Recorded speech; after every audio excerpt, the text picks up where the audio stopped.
And this is the adventure of the small kitchen. Hi people! So for today's home cooking, I'll be making a Japanese seasoning, which is a furikake. Our ingredients, we're gonna be needing 1 can of tuna in brine or in oil, 200 grams of sesame seed. We're going to be needing 2 nori sheet, and we're also going to be needing sugar and soy sauce.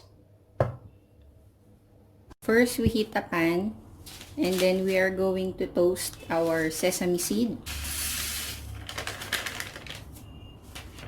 Just continue doing this until you see that your sesame seed is more color brown than the usual like light brown. So when you see that your sesame seed have already turned brown or it's already toasted, remove it from the pan. Now in our pan, we are now going to cook our tuna in can. You can just cook it in low fire.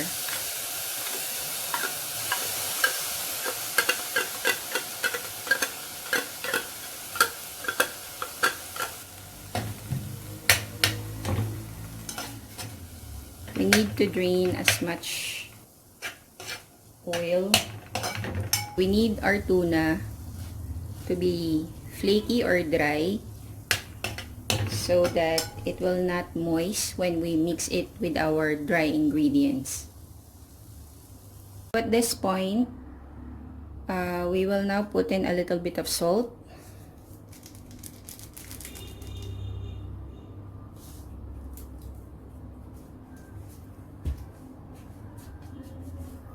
And pepper.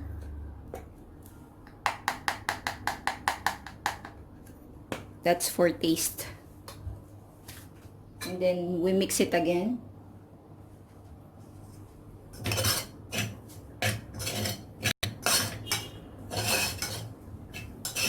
So remember, we need our tuna to be dry or flaky.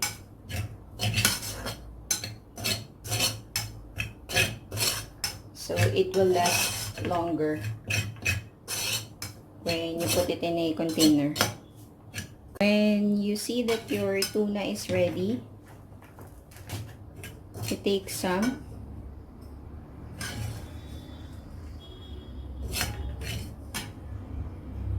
and set this aside. So the one that is left, we will now put in our soy sauce.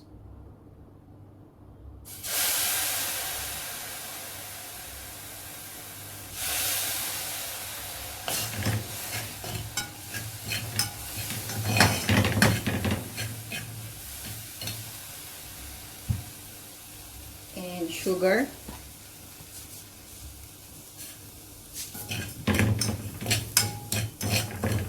So just continue mixing that until all of it are dissolved.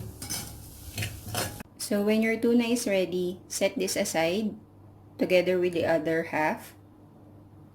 And then we will now make our nori wrapper. So for our seaweed wrapper, we divide it into 4. Then we cut it into strips.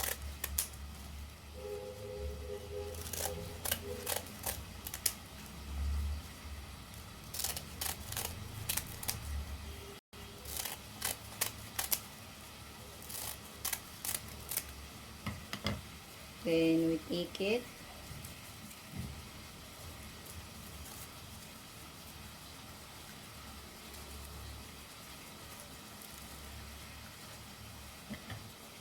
Then we cut it again.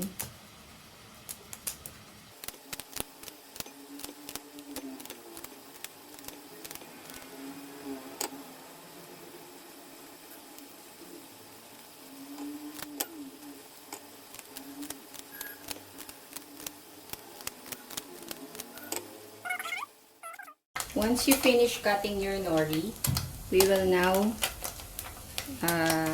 fry our nori wrapper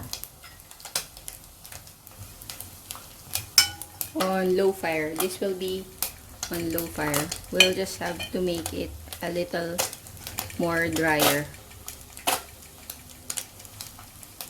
Don't mind the cooking oil that you're hearing. I'm shooting another video.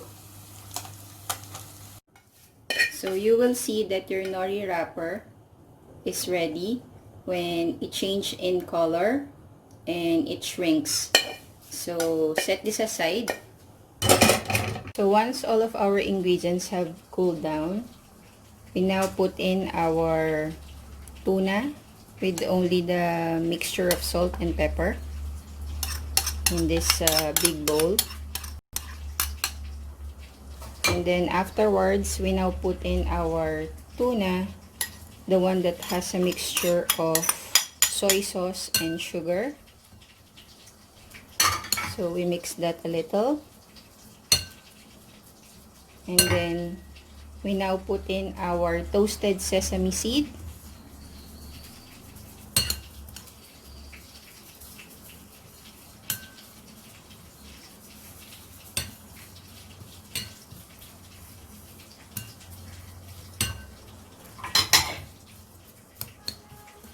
So mix that a little bit.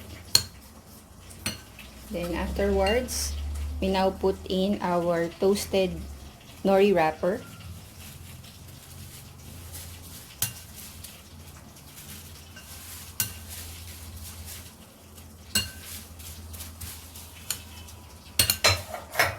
So just mix it all together so that it will incorporate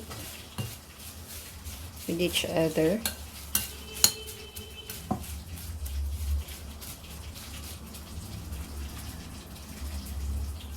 So you get an empty bottle, and I took this one from the nori sheet that I have, and I'll put this in so that the moisture of our furikake will be absorbed.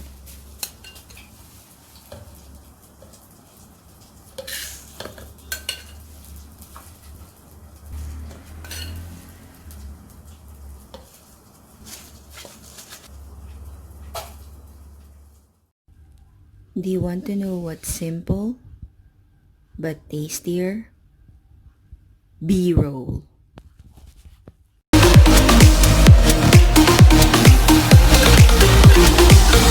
We've been longing to escape, and here we are, driving narrow streets in a rusty car, leading to the sea. Think we're getting close.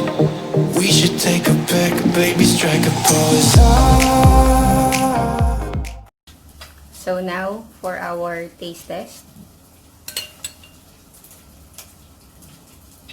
Smells like furikake. So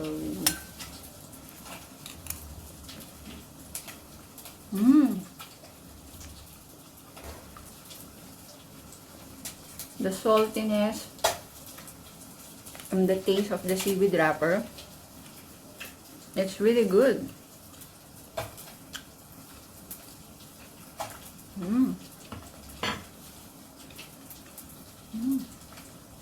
This will be good for maybe when you cook like fried rice or ramen or vegetables, steamed vegetables.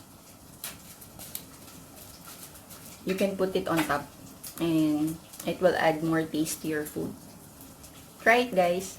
And thank you so much for watching again. And guys, a lot of you are watching my videos but you are not subscribed.